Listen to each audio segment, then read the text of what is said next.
Okay, so we have to talk about something. You need to be more brave. And I'm gonna break that down for you. I'm an astrologer, tarot reader, witch, etc. And we love, in the spiritual community, to talk about transits that are new, transits that are upcoming, transits that are like, oh, this brand new thing is going to happen, or this thing is finally going to end and everything else is going to change.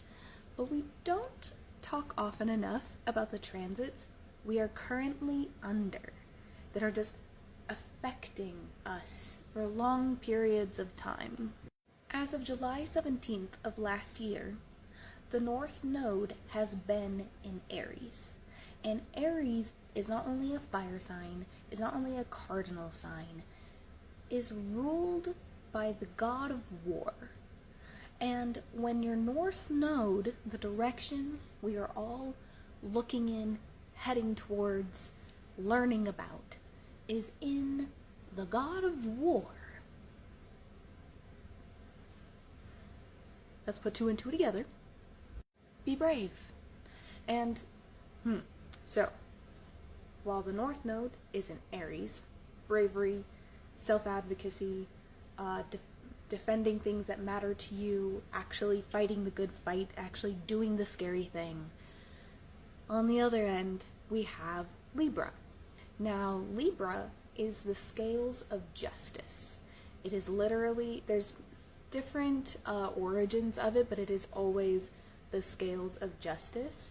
In some origins of it, it's even the claw, like the claws of the scorpion from Scorpio.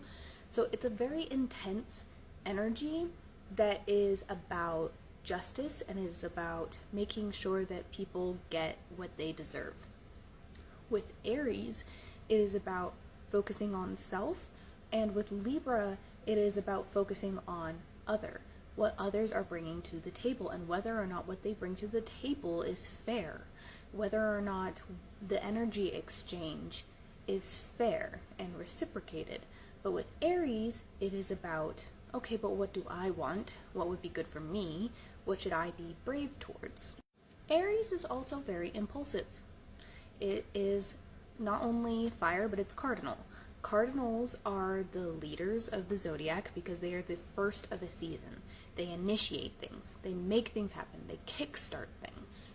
So we're heading away from the overthinking of Libra and into the bravery and seeming impulsivity of Aries. It is about taking action, thoughtless action. I know that sounds crazy, but it is like, you've already done the thinking. You've been doing it already. And the thing with a North Node and a South Node is they oppose each other. And oppositions are about finding balance and about coming together and about realizing how they are on the same spectrum of energy. So while Libra, ruled by Venus, is all about connection and unity and harmony, Aries is about disrupting the status quo by literally just being yourself and going after what feels right to you in the moment and following that inner passion, that inner fire, that inner spark. And let's be real, if you've watched this far, is it really an impulsive decision if you've been thinking about it this much? Yeah, don't lie to me. You know you've been overthinking this decision and you need to just freaking do it. Be impulsive. Take a chance. Take a leap. You can't call it impulse and hesitate. That makes no sense. Now, another transit that we are currently under is Saturn Retrograde and Pluto Retrograde. And both of those things are only enhancing North Node and Aries.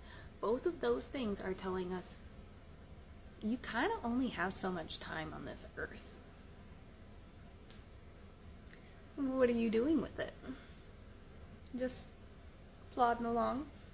Just, well, someday I'll get to that.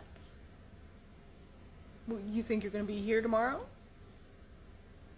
I'm surprised you're here today. I'm surprised I'm here today. I'm surprised any of this exists and we haven't been hit by a meteor. Saturn is the god of time. And he's looking back across the time that has been spent, across the time that has already been spent. And so are we. And we're trying to figure out, we're trying to figure out if we have been spending it in ways that we find worth our time and our energy. Have we been spending it correctly? And Pluto retrograde is about power. Remembering and reclaiming our power, and remembering that the decisions that we make hold power, and the decisions we don't make are also decisions. So we combine Saturn retrograde with Pluto retrograde with Aries North Node, and the answer is do the brave thing, do the scary thing, do the thing that you're like, I don't know how this is gonna work out because I've never done this before, or it's been a long time, or there's no guarantee of success. Aries rules the first house of I am, to breathe, to exist, which means to exist is to be brave, is to fight. And when we are living in worry and in doubt and in hesitation, we are removing life from our life. We're no longer living, we are just in this void space. And while void spaces can be helpful, if you're there for too long, you're just avoiding living. But time is ticking, is what these transits are telling us, and it's time to rip the band-aid off and to just go for it. You're not going to know the answer to the question that you have until you ask it. You're not going to know the results of the action you take until you take them. You can't only live your life in your head. And I am just as guilty of this. Do I take a lot of brave actions? Yes. But do I ruminate on them for a very, very long time before I actually take the impulsive action? Also yes. You can't live rent-free in your own head, because the rent you're costing yourself is the actions you're not taking. So this is your sign to do the thing, to take the actions. We have been thinking, we have been healing, we have been resting, and right now, until January, the answer is always just fucking go for it. This is at me as well. Anyway, you got this. I believe in you, and even if it doesn't work out how you wanted, it's better to have tried and failed than to not have tried at all.